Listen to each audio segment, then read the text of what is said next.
Hey. See you. Come on in, let's go. Yeah! Let's go!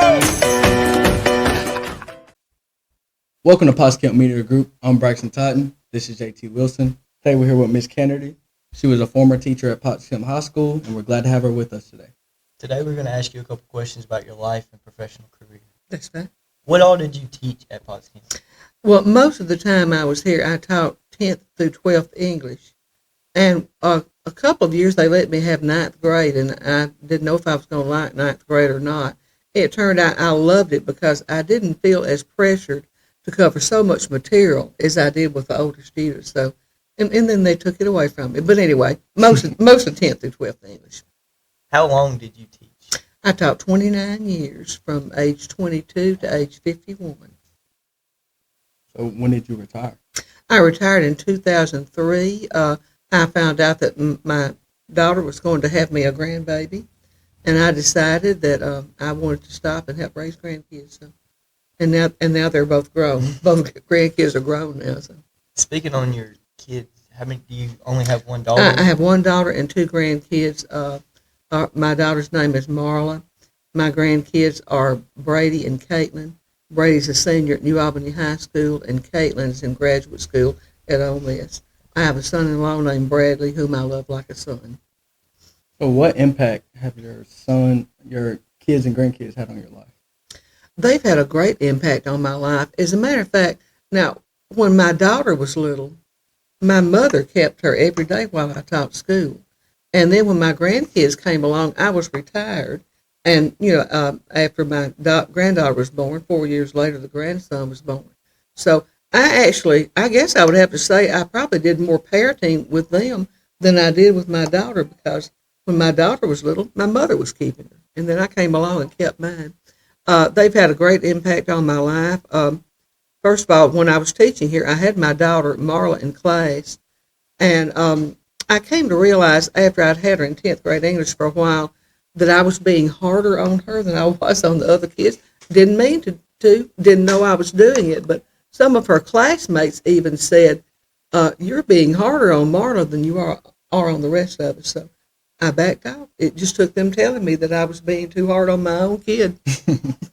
Well, going back to your teaching career, what inspired you to be a teacher when you first started? Okay, when I was in elementary school, I had a teacher named Mrs. Vernice Collins in 3rd grade. Back then, one teacher, elementary teacher, taught all the classes. You didn't go from one room to another.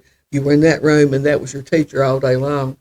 And she encouraged me to write poetry. Well, by the time I made it to 9th grade, she had moved up to 9th grade and was my English teacher. She called me to her desk one day, and she had this it looked like some childlike handwriting on her desk, and it was laminated. She had saved that poem that I wrote in 3rd grade and offered it to me as a gift. But I knew from age 10 that I wanted to be a teacher, age 10. And then shortly after that, I knew I wanted to teach English. So what were some challenges that you faced while being a teacher, and how did you overcome those challenges? All right, now, sometimes I didn't overcome them. The biggest challenge I had, I'll say the biggest one because I had it all 29 years. All right, here I'm in the classroom. I've got students here that make straight A's. They made straight A's since day one. And sometimes they get a little bored. But see, they made straight A's because of the teachers before me who taught them so well. And here I've got students who are failing or nearly failing. They're afraid they won't get to graduate. See, I didn't teach any elective courses. They were all required for graduation. And from time to time, my A students, not very often, they would just complain about being a little bit bored. And I called some out of the classroom and I said, first of all, I want you to know I care about you. And I'm sorry that you're a little bit bored, but you have classmates that are failing. And I have to be more concerned about them, about helping them pass, than I am about entertaining you. And they said they understood, but I can't say that I fully overcame it because I did have students to fail. And then they either took the class over under me or they went to summer school. But the majority of them did get to graduate, but there were a few who did not get to graduate because of English. It broke my heart, but I did all I could to help them. I spend my planning period working with them on their writing. So I overcame it as often as I could. Yes, ma'am. If you said you taught for a little while, what would you say your favorite thing was while you taught, and what was your least favorite thing? Okay, my least favorite thing. Okay, I would have to say my least favorite thing was in teaching literature because let's say you're teaching a story or if you're teaching poetry. Now, if you're teaching poetry, you can't require a student to see what you see in that poem. And my own daughter, Marla, she made really high grades on her standardized test, but on the part of let's see, it was inferential skills, where she had to read something and figure out what what it meant figuratively. She fell down on that score. So in my class, she would say, "Am I supposed to see this as a symbol of something?" You know, and the other kids said the same thing. So my teaching of poetry was the most challenging in that I couldn't require them to see what I saw or see what some other poet saw. So I tried to be as gentle as I could in grading of their understanding of poetry. The high points, I would say, some of my happiest times were when a student who had just barely passed all year came up that last 9 weeks, improved his or her grades, and got to graduate. Sometimes they bring their grade all the way up to a C.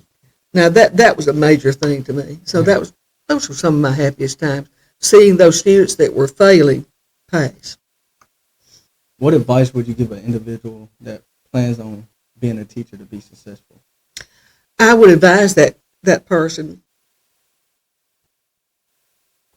to be as strict as he or she could be without being unfair. There's a strictness that leads to uniformity in your classroom, and uniformity is not always good, I know that, but there's a strictness that leads to good behavior, people listening, people asking questions, and I would advise them to be as strict as they can be without being like a vice grip on their students. I think that's one thing I would tell them, and I would tell them be willing to work hard, be willing to stay up late and grade papers. I used to stay up till midnight, 2 or 3 nights a week, and then half the weekend I was grading papers. But I was the type, if it was an essay, I had to indicate the errors. I would indicate errors, talk to them, and let them do another copy. So some went from a D rough copy to an A or B final copy, and that really thrilled me when they came up like that. Now that you are retired, what do you do in your spare time? Okay, right after I retired, I started driving to New Albany 5 days a week to keep my granddaughter, because it did not make sense to ask my daughter to drive from New Albany to Potts Camp. So I drove to New Albany every weekday for 20 years, because see, she was 4.5 years older than my grandson. So I started keeping them in 2003, and then they don't need me anymore. He's 18. He's about to graduate, and she's in graduate school. But I spent 20 years raising grandkids, so I would say I've had 2 very different lives. Yeah. And in my own mind, I believe I lived them both well, and I gave both lives all I had. Teaching, I gave it all I had. Being with grandkids, I gave it all I had. Besides teaching, what are things you are most passionate about? Poetry. Okay, I'm a member of the Mississippi Poetry Society. I've been a branch officer. I've been the society president, and I'm very meticulous about doing things right and keeping other MPS members informed. I enter a lot of contests. I write a lot of poetry, and I've had a couple of poetry books published. They were not great successes. I mean, I knew up front that I was not going to hold my breath for them to become bestsellers and make me rich. It was kind of a bucket list thing, that I was going to have a couple of poetry books published, and if nobody read them, that was okay. So I did it. Why is poetry something that you chose? Well, I learned early in life, in elementary school, that I would like to take some concept from a lesson and put it into poetic form. Now, if you've studied poetry, you know there's free verse, which does not have a set meter or rhythm and doesn't have a set rhyme scheme. I'm not good at free verse. I'm too structured a person to write free verse. But other people, the other friends I have that write free verse, they do it beautifully, and you can tell it's a poem. It's not prose. And I love to read good free verse. But when I write a poem, it's almost surely going to have a certain meter and a certain rhyme scheme. And as I said, when I was a kid, I would find myself writing little rhymes on my notebook. So I've always loved poetry. Now that you are retired, is there anything major that you have encountered? Well, aging has caused some changes in my life. I have arthritis now. I told some friends of mine at church yesterday, I said, they were talking about headaches. I said, I do not have headaches. I never have headaches. Now, my right shoulder might be throbbing. I might be crippling along with my right hip joint hurting and my left knee hurting, but my head never hurts. So challenges of aging, yeah. And challenges of getting tired. I used to be so full of energy and so strong. I could stay up night after night and grade papers. Now, if I'm up past 10, I fall asleep in my chair. So I'm making old age sound like no fun. But I still have freedom. I still do as I please. But yes, aging is not for wimps. How do you feel that the world has changed from when you were younger to now? Okay.